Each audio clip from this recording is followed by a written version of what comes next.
এই যে আমরা একটু আগে দেখছিলাম জমিগুলো পুরো জঙ্গল হয়ে পড়ে রয়েছে, যেখানে টাটা মানে শিল্প করার কথা ছিল, কারখানা করার কথা ছিল। তো আপনি সেই সময় থেকে দেখছেন কতটা কি উন্নতি হলো? কিচ্ছু উন্নতি হয়নি, ক্ষতি হয়েছে উল্টে। উল্টো আপনাদের ক্ষতি হচ্ছে। আচ্ছা, উল্টে ক্ষতি হয়েছে। আপনি যে চাষবাস করেন, জমিগুলোর অবস্থা কি? জমির এখন পুরো অবস্থা খারাপ, বেনা জঙ্গল হয়ে পড়ে আছে সব। ওটা এলে তবু একটা চায়ের দোকান ফোকান করে থাকা যেত। মানে কারখানা যদি হতো একটা চায়ের দোকান করতেন। হ্যাঁ, ওইটাই বলছি। আচ্ছা। এই জমির এইদিকে জমির দামও বাড়লো, হুম ওদিকে চলে গেল সব কিছু। এই রাস্তাঘাটও পরিষ্কার হয়ে যেত। হুম। এই ব্যাপার, আর কি হবে, চলে গেছে। যদি আসে আরও ভালো হবে। হুম। এইসব আমার আরও এদিকে জমি আছে। কিন্তু 15 বছর হয়ে গেল তো। হ্যাঁ, আরও এদিকে জমি আছে। এই হচ্ছে, এই তো নালির জল থেকে যেটুকুন হবে আলু হবে, নালে ব্যাস। আলু চাষ করে কেমন রোজগার হচ্ছে? হচ্ছে মোটামুটি, আলু তো দাম নেই। আচ্ছা। 2011 সালের আগে বা 2006 সালের আগে যখন এই জমিগুলোতে চাষ হতো তখন অনেক ভালো চাষ হতো। হ্যাঁ, তখন ভালো চাষ হতো। সরষে 3 ফসলি জমি তো, ও ধান আলু পাট হবেই। এখন আর হচ্ছে না সব। তাহলে আপনার চায়ের দোকান আর করা হলো না? না, চায়ের দোকান করা হবে। হ্যাঁ, জয় শ্রীরাম। আর তাহলে কি চাইছেন মুখ্যমন্ত্রী মমতা বন্দ্যোপাধ্যায় থাকুক নাকি মোদি আসুক? মোদি এলে ভালো হয়। মোদি এলে ভালো হয়। হ্যাঁ, তাহলে কি কারখানা হবে?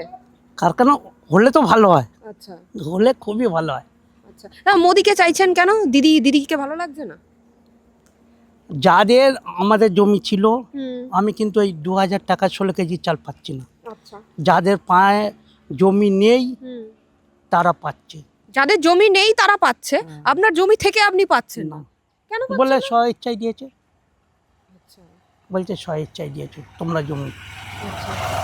এই ব্যাপার। আমার তো জমি ওপারে আছে তো, হুম। এখনো জমি আছে আমার। 1 বিঘে 6 কাঠা জমি। আচ্ছা, তো সে তো পুরো নষ্ট। হ্যাঁ, এই রোডে গাড়ি আছে আমার জমি। আচ্ছা। বলে তোমার বাবা দিয়ে গেছে। আর কি? কাগজপত্রও নেই। হ্যাঁ, আর কিছু নেই। আর যারা আন্দোলন করেছিল হুম। যখন দিদি এসেছিল, হুম। সেই সময় ছিল ওরা, হুম। ওই জন্য 2000 টাকা 16 কেজি চাল। হুম। এখন একে তোলা একটু মুশকিলই আছে। মানে কাকে? দিদিকে তোলা মুশকিল আছে। কেন ওইটা পাচ্ছে লোক, আবার লক্ষ্মী ভান্ডার করে দিয়েছে, লক্ষ্মী ভান্ডার করে আবার দিয়েছে। সাইকেল এইসব দিচ্ছে, স্কুলের ড্রেস পোশাক। হুম। ওই মানে দিদি ভাতা দিয়ে ভোটটাকে আটকে রেখেছে। হ্যাঁ, এইটাই শিওর। দিদি ভাতা দিয়ে ভোট আটকে রেখেছে, দিদি চাকরি দিচ্ছে না। না, ওই দেবো দেবো ওই দেবো দেবো। দেবো দেবো এইরকম। ফিরবে কি দিদি এটা বলতে পারবো না, আচ্ছা।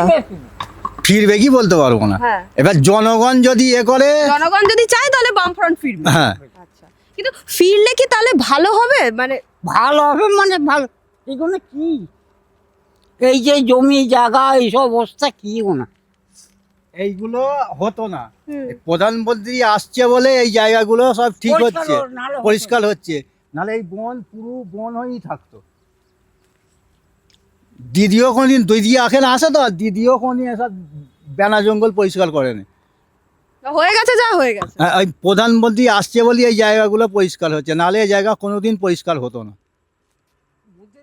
যা করে গেল ভালোই করে গেল। হুম।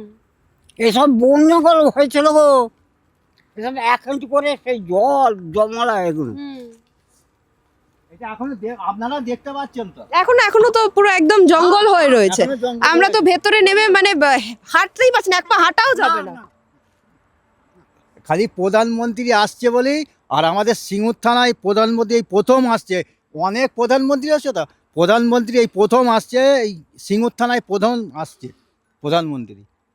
এর আগে প্রধানমন্ত্রী আসে, মুখ্যমন্ত্রী প্রচুর হয়েছে, সিপিএম থেকে তৃণমূল থেকেই কি প্রচুর হয়েছে, মুখ্যমন্ত্রী প্রচুর হয়েছে। আচ্ছা, মুখ্যমন্ত্রী এই যে এত বছরে আসে, এদিকে এসে ফিরেও তাকায় না এই যে জমিগুলোর দিকে।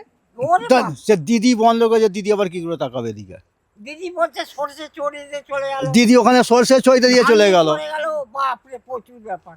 তাই হ্যাঁ, এই ব্যাপার। দিদি হয়তো ওই পালের মাঠে সব সরষে ছই দিয়ে গেল। সরে গেলে যে চাষ হবে, হ্যাঁ, সরষে চাষ চাষ হবে।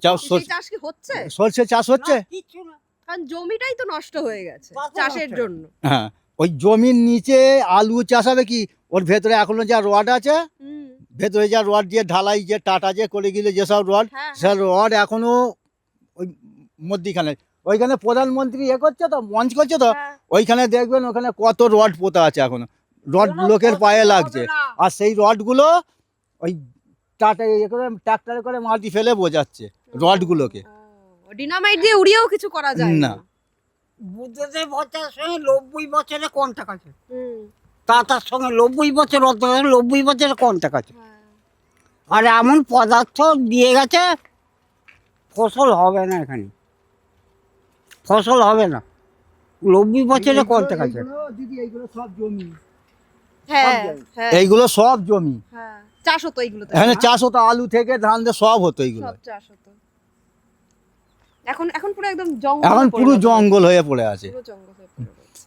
কিন্তু এবারে আমার জমি কার জমি তার আলি নেই, তার কে কি এবার মানে জমি মানুষ কার, বুঝতেই পারবে না কোন জমিটা কার, হ্যাঁ কতটুকু কোনটা কার কার। জমি। 16 কেজি চাল 2000 টাকা পেয়ে যাচ্ছে, হ্যাঁ, মমতা বন্দ্যোপাধ্যায় দিয়ে যাচ্ছে 16 কেজি চাল 2000 টাকা। 2000 করে টাকা দিয়ে। হ্যাঁ, কার টাকা দিচ্ছে? 16 কেজি চাল 2000 টাকা। জনগণের ট্যাক্সের টাকা দিয়ে তো হ্যাঁ ফেরত দিচ্ছে। হ্যাঁ, 16 কেজি চাল 2000 টাকা দিয়ে চলে যাচ্ছে, কোনো ব্যাপার নেই, কোনো টেনশন নেই। সব আলু চাষ হতো, সব আলু চাষের জমি, সব আলু চাষ হতো এই জমিগুলো, সব আলু চাষের জমিতে এখন জঙ্গল হয়ে পড়ে রয়েছে। জঙ্গল হয়ে পড়ে আছে। এখানে মেনলি আলু ধান এইসবই চাষ হতো, সবই হয়। সব চাষ হতো। হ্যাঁ। আচ্ছা, 16 কেজি চাল 2000 টাকা মমতা বন্দ্যোপাধ্যায় দিয়ে চলে যাচ্ছে।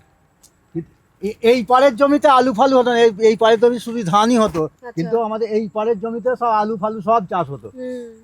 এই পাড়ের জমিতে সব আলু চাষ হতো।